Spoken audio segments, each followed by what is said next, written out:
আমি প্রতিনিয়তই চেষ্টা করি খুব অল্প সময় এবং সহজ পদ্ধতিতে যে খাবারগুলো বানানো যায় সেগুলো ট্রাই করার। আর নতুন নতুন খাবারের স্বাদ নিতে আমার খুবই ভালো লাগে।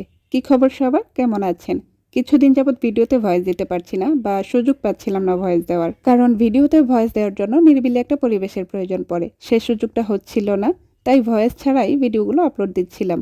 আজকে একটু সুযোগ পেলাম, তাই ভাবলাম সবার সাথে একটু বকবক করে আসি। শুধু যে বকবক করব তা কিন্তু না, সেই সাথে মজার একটা খাবারও বানাবো। অলরেডি আমি একটি ডো বানিয়ে নিয়েছি, আর এটা বানাতে আমি যে ইনগ্রিডিয়েন্টসগুলো ব্যবহার করেছি সেগুলো হচ্ছে 2 কাপ পানি, 1 কাপ সুজি, সামান্য একটু লবণ আর 1 প্যাকেট নুডলসের মশলা। নুডলসের মশলার বদলে এখানে চিলি ফ্লেক্সও ব্যবহার করা যাবে, অর্থাৎ মূল উদ্দেশ্য হলো ডোটা যেন একটু স্পাইসি হয়। 2-3 মিনিট জাল করে নেওয়ার পরই পানি শুকিয়ে সুজির ডোটি রেডি হয়ে গিয়েছে। আর এদিকে আমি পেঁয়াজ এবং টমেটো চপ করে নিচ্ছি।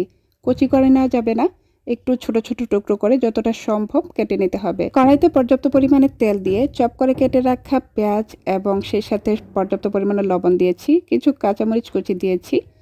পেঁয়াজটাকে হালকা ভাজা ভাজা করার পরে সেখানে দিয়ে দিচ্ছি কেটে রাখা টমেটোর টুকরোগুলো, আর একটু স্বাদ বাড়ানোর জন্য সেখানে দিয়ে দিচ্ছি গোলমরিচের গুঁড়া। আর এখন দিয়ে দিচ্ছি 2টো আলু। আমি আগে আলুটাকে সেদ্ধ করে গ্রেট করে নিয়েছিলাম।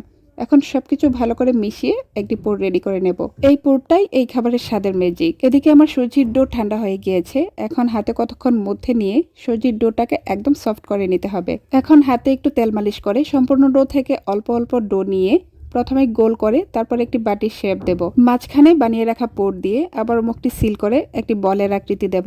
এই কাজটি করা খুবই সহজ। আমি যখন বানাচ্ছিলাম আমার বড় মেয়ে এসে আবদার করছিল সেও বানাতে চায়। তাকে বললাম যে তুমি এখন দেখে শিখো, পরে না হয় বড় হলে বানাবে। একটা কথা বলে নেই, আমি হয়তো এখন নিয়মিত ভয়েস নাও দিতে পারি। যারা আমার ভিডিও নিয়মিত দেখেন তাদের কাছে জানতে চাই আপনারা কোন ভিডিওগুলো দেখতে স্বাচ্ছন্দ্য বোধ করেন, ভয়েস দেওয়া নাকি ভয়েস ছাড়া। এদিকে আমার পিঠাগুলো কিন্তু বানানো হয়ে গিয়েছে।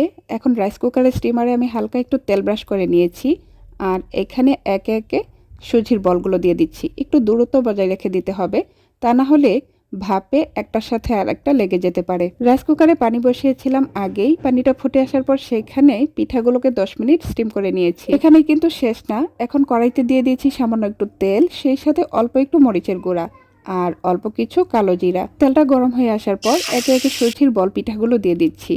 এপিটুপিট 2 মিনিট করে ভেজে নেব। এতে করে দেখতে যেমন ভালো লাগে, দারুণ একটা স্মেল আসে। এই খাবারটিতে খুব বেশি মশলা ব্যবহার করা হয়নি, কিন্তু স্বাদ এক কথায় অসাধারণ। সবগুলো পিঠা ভেজে নেওয়ার পর সেখানে আমি সস এবং সালাদ দিয়ে পরিবেশন করে নিয়েছি। আশা করি আমার মেয়েরা খুবই পছন্দ করবে। আর আমি ওদেরকে স্পাইসি এবং সব ধরনের খাবারের সাথে খুব আগে থেকেই অ্যাডজাস্ট করে নিয়েছি। কোথায় তোমরা? এই যে পিচ্চিরা চলে এসো। Yummy yummy. আসলে সব মিলিয়ে খাবারটা এত ভালো হয়েছে, ছোট বড় সবাই পছন্দ করবে। আপনাদের কাছে কেমন লাগলো জানাবেন। আজকের মতো এখানেই বিদায় নিচ্ছি। আল্লাহ হাফেজ।